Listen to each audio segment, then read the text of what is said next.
Hello and welcome to another episode of the Ecommerce Coffee Break podcast. Today we want to talk about how to master a multi-channel strategy with Shopify and Amazon so that you can double your sales and your success. With me, I have Adam Shaffer. He's the president of helpsunited.com, a leading e-commerce accelerator, IT channel enablement platform, and marketplace agency. Adam is a pioneer in direct marketing and digital e-commerce of technology products and solutions to both consumer and commercial markets. With over 30 years of industry experience and the unique ability to manage large organizations and startups, he has been responsible for successfully managing and driving growth at some of the largest publicly traded IT solution providers.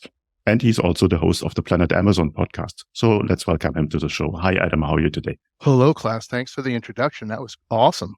I'm impressed with myself. That is great. Thank you. So thank you for having me on your show. Hopefully we'll get to have you on our show, Planet Amazon. So, let's see where this goes. How do you want to begin our conversation today? Because I love talking about e-commerce. Me too. So Shopify and Amazon, is that a good match or not? Let's dive right into it. You're just getting right to the point. I get it. No small talk. So, again, I think, when we were talking earlier, I used to think that, do you really want to be on Amazon with all the competition, all the price shopping? Do you want to keep your channel super clean and focus on your direct business with Shopify?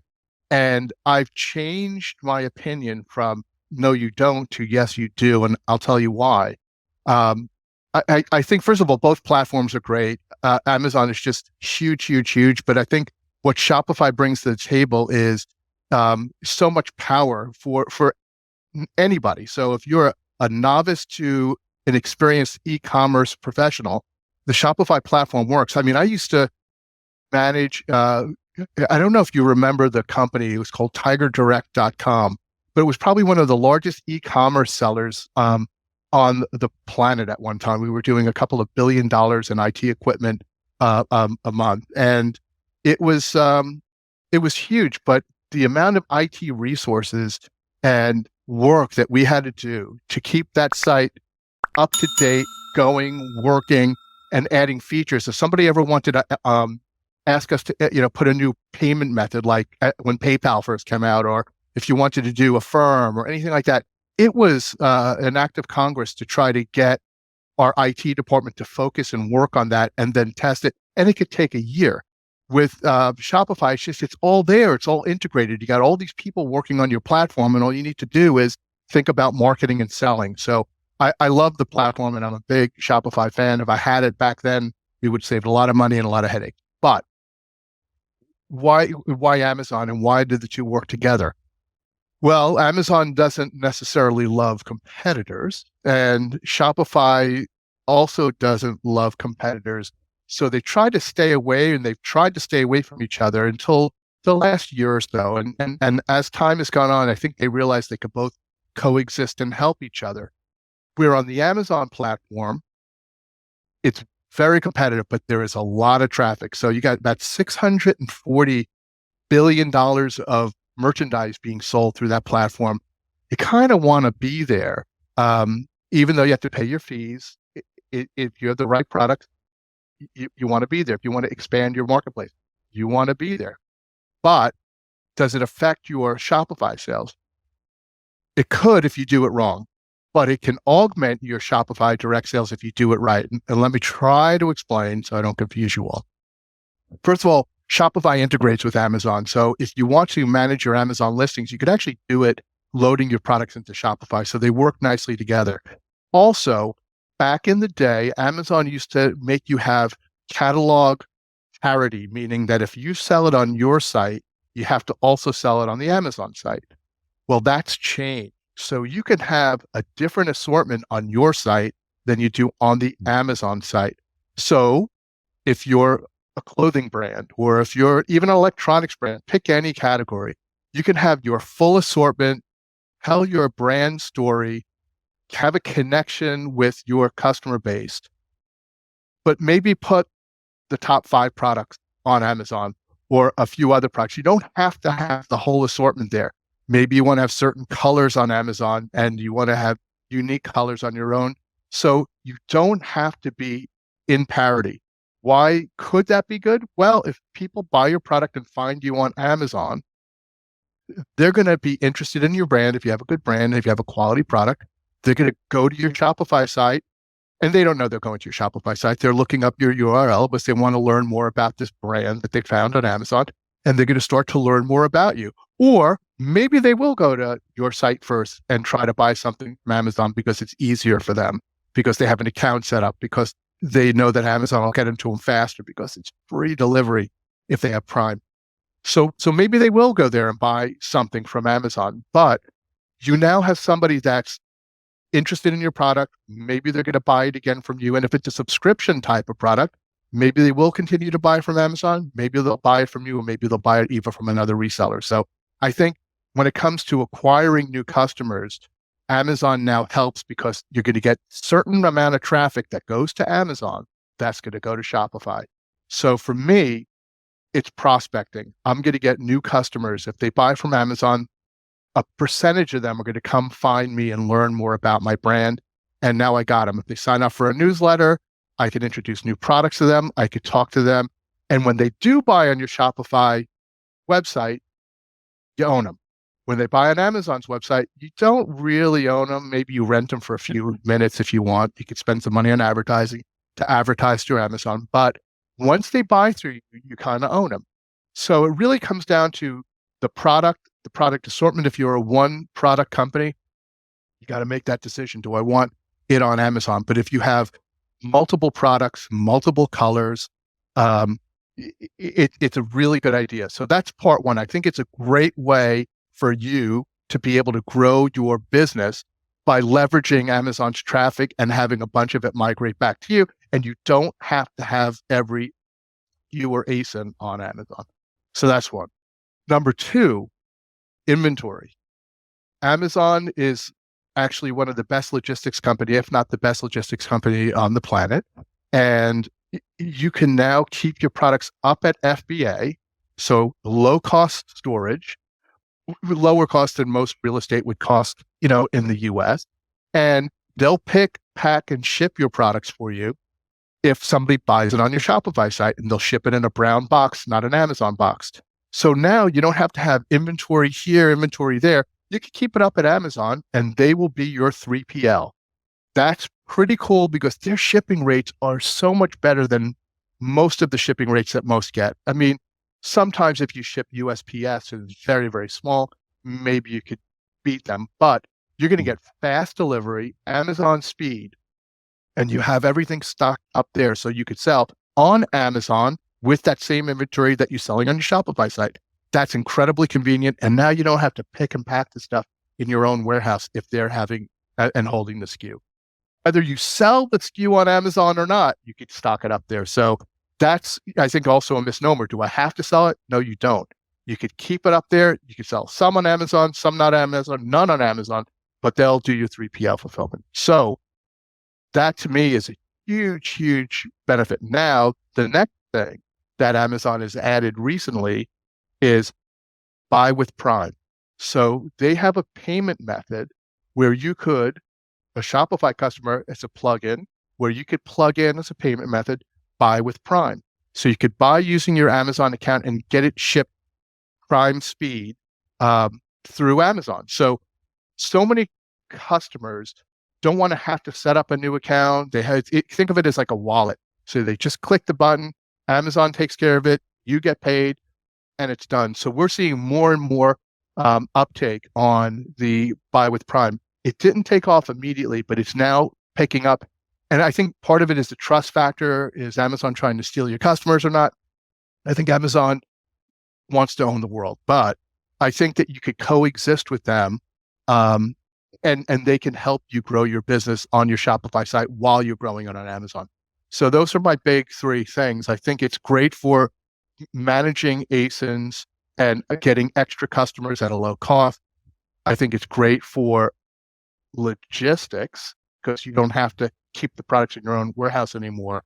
And I think that it adds another way that people could pay for your products using buy with Prime, and buying with Prime gives people a lot of confidence they're going to get it fast. What do you think, Klaus? I think Shopify and Amazon is a good marriage. 2 years ago, my mindset was slightly different than it is now because there were more competitors and you needed to make a decision where you want to go. I think now it's a no-brainer that you need to use as a merchant, as a online seller, both channels. You just mentioned all the three pillars or the three levels or areas of advantages that this brings with it. And I think the big thing is that basically you can win. Strategies might be slightly different. What you do marketing wise, sales wise on Shopify than on Amazon. Obviously, Amazon has its own advertisement system, and you mentioned the data is a little bit limited what you get out of it. But if you do it the right way with the right strategy, it's a bit of a win-win situation for you because you can build your customer base. As you said, people start Googling you, but the trust factor and the traffic is mainly on Amazon to begin with. Specifically as a new brand, you have to build up your brand, your name, before people starting trusting you. With the approval process and everything that comes with it on Amazon, people usually trust the brands that are selling on Amazon. So huge advantage there. And whether they trust the brands or not, they trust Amazon, so they know whatever they buy, Amazon's not going to leave them in the lurch. So Amazon will take care of them. But if you're a new brand and you're on Amazon only, creating a Shopify site is a great incremental extension because then you start to have a better relationship with your customers because they will Google you. They're going to find out more about. In fact, before they buy it, they might look you up. So you need to have a really good site to be able to really market your product. Yeah, you have great content on Amazon, but still, people want to look at the brand sometimes when they go to their store and their Shopify store and they look them up and they can learn a lot. Plus, you have a lot more real estate on your own website and you could do a lot there. But I think starting on Amazon and then starting your own Shopify site thereafter is not a bad strategy. And there's plenty of built on Amazon brands that want to diversify a little bit more and have a deeper relationship with their customers. But then there's plenty of Shopify customers that haven't and been scared to and find every reason not to do Amazon. And I think try it, do it in a limited fashion so you feel good about it, and then it'll grow. And then what's interesting now is Amazon does want to get the business, right? So they're trying to give you even incentive discounts if you advertise on Google and you push the traffic to them. So you can get 8%, 10% back. So normally a Shopify customer would advertise on Google and have it go to their own site because they don't have to pay the Amazon commission or the fees.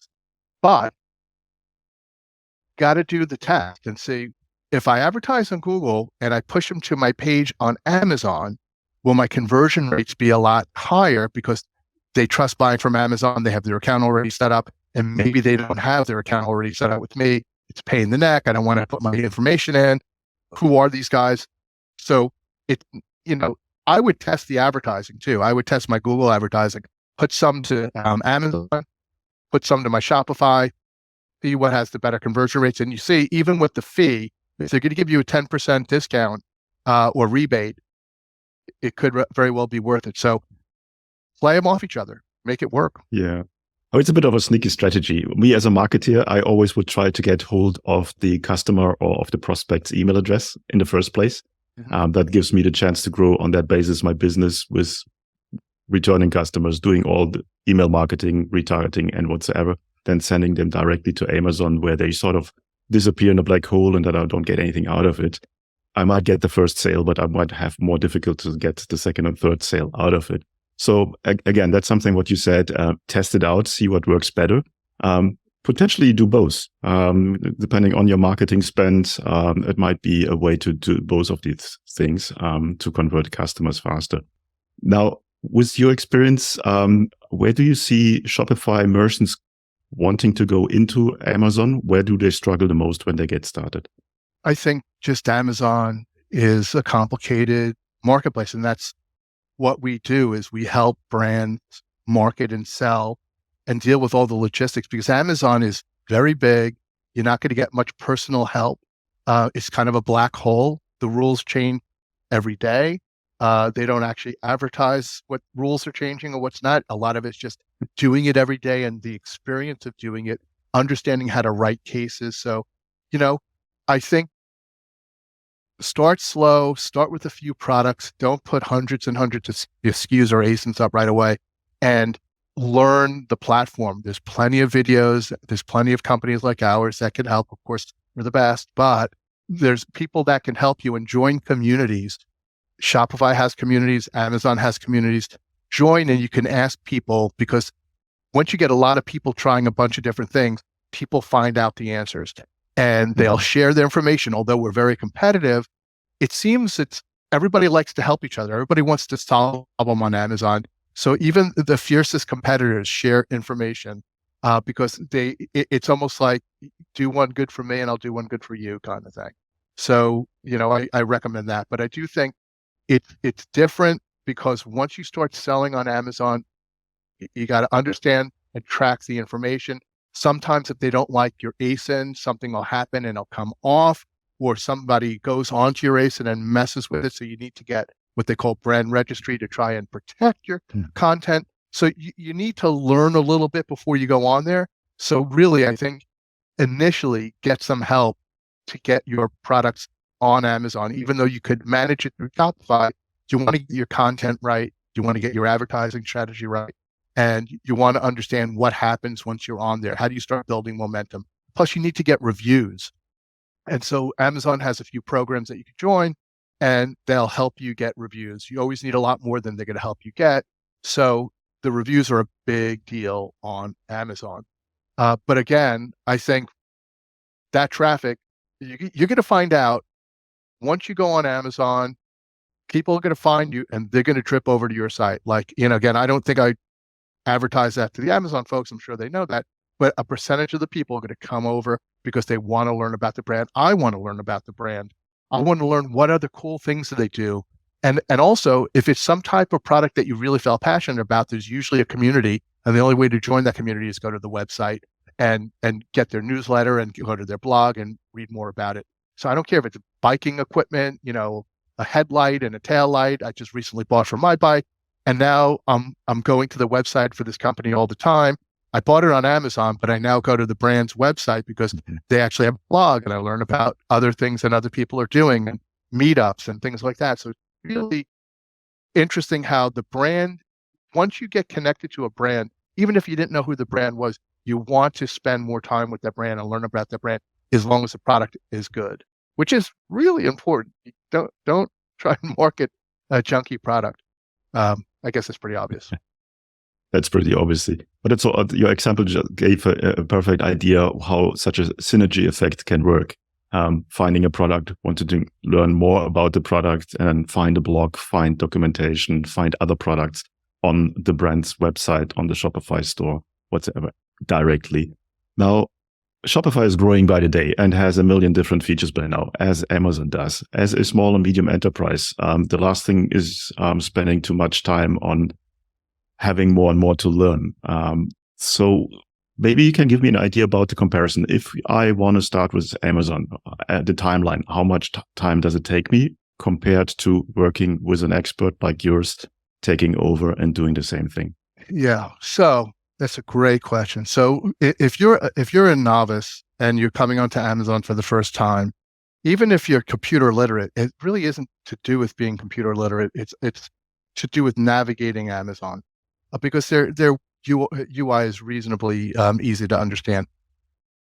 Before you learn all the tricks, and there's always more to learn, but the big one, it takes about a year for you to actually understand what can happen, because it might be a year before you completely reconcile your account and realize, my God, what happened to all this stuff? So in you could call it 6 to 12 months, you start to learn all the different things that could go wrong and go right with your product. So I think getting somebody at the beginning is going to help you. It could be that you want them to help you forever, but at least you should get them for 6 to 8 months to get you established on Amazon. And then, when it comes to Shopify, there are other companies that help there too, but I think it's a little more straightforward. You don't have the same race with Amazon. Once you start in the Amazon world, answer questions within a certain amount of time. You need to make sure that you're answering customers. If there's a logistics problem, you got to solve it immediately. So you don't really have time. Everything's on the meter. If you don't respond, Amazon is watching and you'll get some demerits and ultimately you'll get kicked off the platform. So you got to be a good citizen on Amazon and comply with their rules. Mm-hmm. No, I worked or I was using Amazon about, I don't know, 3-4 years ago. And relatively quickly, I made the decision to find somebody helping me there. As an entrepreneur, I stick to trying to understand the process as quick as possible and then find somebody who's better than me. But at least once I have the basics done myself, I can talk to somebody basically on eye level. And they know that they can talk to me on the same level. Now you're helping e-commerce merchants getting on Amazon and doing everything that we just talked about. How does that work? What's the onboarding process? What kind of timeline is it? Give me a bit of an idea. So there's two different kinds of and we work with brands. So if a brand is reasonably new, there's a lot of heavy lifting that goes on because you have to create the content from scratch. You have to get the views.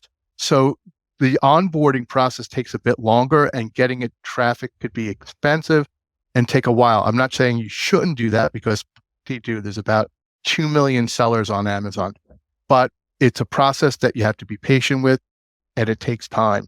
So the onboarding could be a bit of time because you have to share a lot of information back and forth with a company like us. If you're an established brand, and established brands have other reasons for working with us. They're already selling on Amazon, but they're either selling to Amazon and they want to not put all their eggs in one basket with Amazon, and they want to get somebody to maybe manage some of their ASINs for them aside from Amazon, or their channel is so complicated that there's many sellers selling their products and they're selling it at lower prices than they really like them to be selling it at. They're bringing it in from overseas and they're selling it here where they shouldn't be. And so they need a company to go in and help them, clean up their channel and help them with brand protection.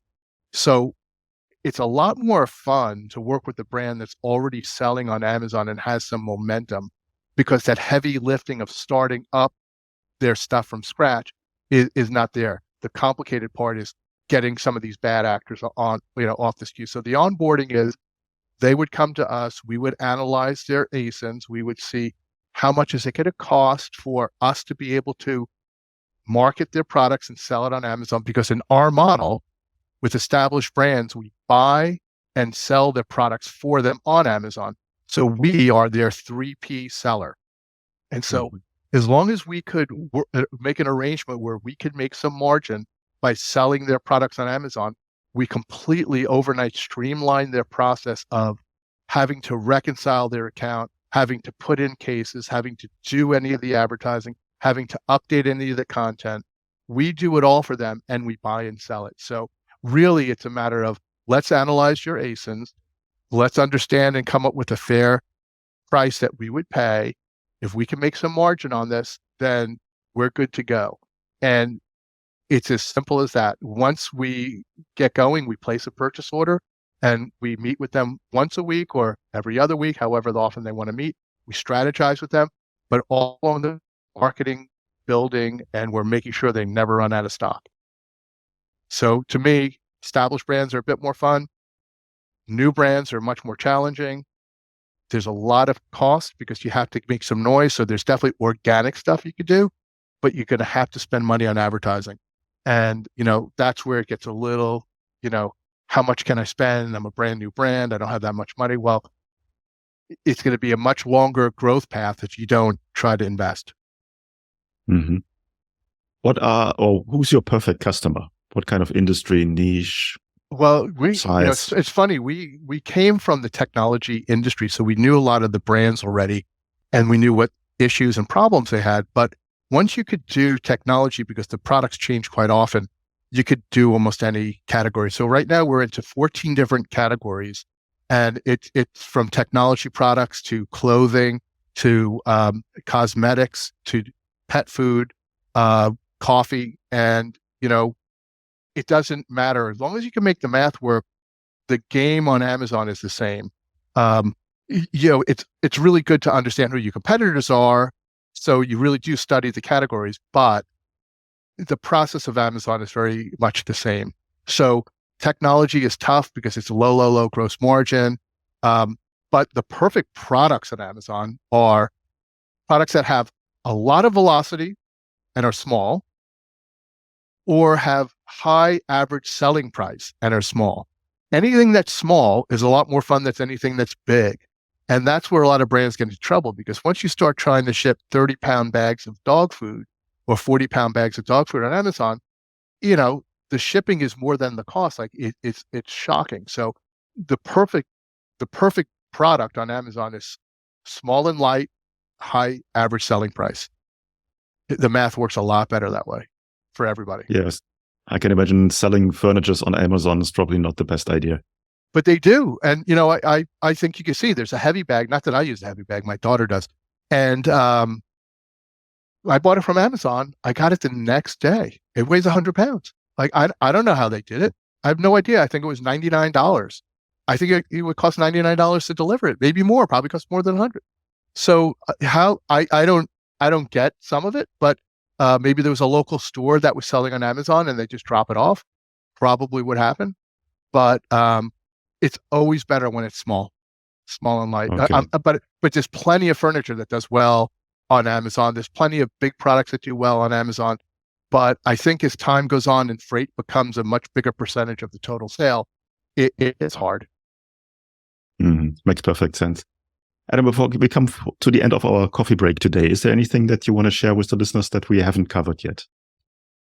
Well, there's always more, Klaus. But I think if you're into e-commerce and you're not trying to grow your brand within different marketplaces, you should really look at it, because there's ways to protect your brand, protect your price, and build your brand by participating not just on Amazon, not just on Shopify, but you should be doing it in other countries where you can, where it makes sense, and you should be doing it on different marketplaces, and there are plenty.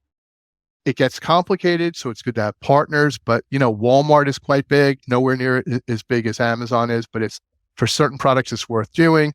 So I would look at it all. But if you're doing the US and you're doing Shopify, I would leverage Amazon and do at least Canada and Mexico, because you could do that pretty seamlessly without even having to put products in those countries, but you could market to those countries through their FBA mechanism. So I think look at other marketplaces, look at ways to grow your business, and think of cool, creative ways to protect your brand and get customers to come back to your site so you can have a conversation with them, so you can have a relationship with them. And I think by doing both, you're going to get the leakage. Adam, that was a masterclass in how to double your revenue by using more than one channel. Thanks for that. Where can people find out more about you guys? Well, they could go to phelpsunited.com, PHELPF united.com. And you can hit me on LinkedIn at Adam Shaffer and find me on LinkedIn. I'm there and I respond. So please look us up, say hello. And if you have questions, let us know. We'll answer them. Cool. I will put the links in the show notes as always. Then you just want to. Thank you. Thank you very much, Klaus. Cool. Thanks so much for your time today and hope to talk to you soon. Thank you. Hey, Klaus here. Thank you for tuning in to another episode. Before we wrap things up, I've got a couple of important points to share. Firstly, if you have enjoyed today's episode and want to support the show, here's a simple way to do it. Help me out with that algorithm magic by liking, commenting, and subscribing on your favorite podcast app. And if you're feeling extra generous, leaving a rating would be great. Your support helps me bringing more impactful guests on the show, and it makes it easier for others to discover the podcast. Secondly, I want to talk about to all your business owners out there. Here's a question. Are you tired of juggling everything in your business while struggling with your marketing tasks? Fed up with hit and miss experiences of hiring freelancers or agencies that don't quite get your vision? But perhaps you're not ready to commit to a full-time in-house marketer just yet. Well, I've got a solution for you. Introducing our fractional marketing team. My team and I provide top-notch experienced marketing professionals to become an extension of your business. Not only will they save you up to 50% on cost compared to traditional hires, but they also take care of all this time-consuming, repetitive and complex marketing tasks that have been holding you back. And this way you can concentrate on what truly matters, the core of your business. To learn more about how we can help you to scale up your online sales with a fractional team member, head over to our website, smart-ecommerce-marketing.com, or reach out to me directly and I'll get you the details. You will find the links in the show notes. Thanks for being a part of our podcast community, and remember, your support means the world to me. Until next time, see you then.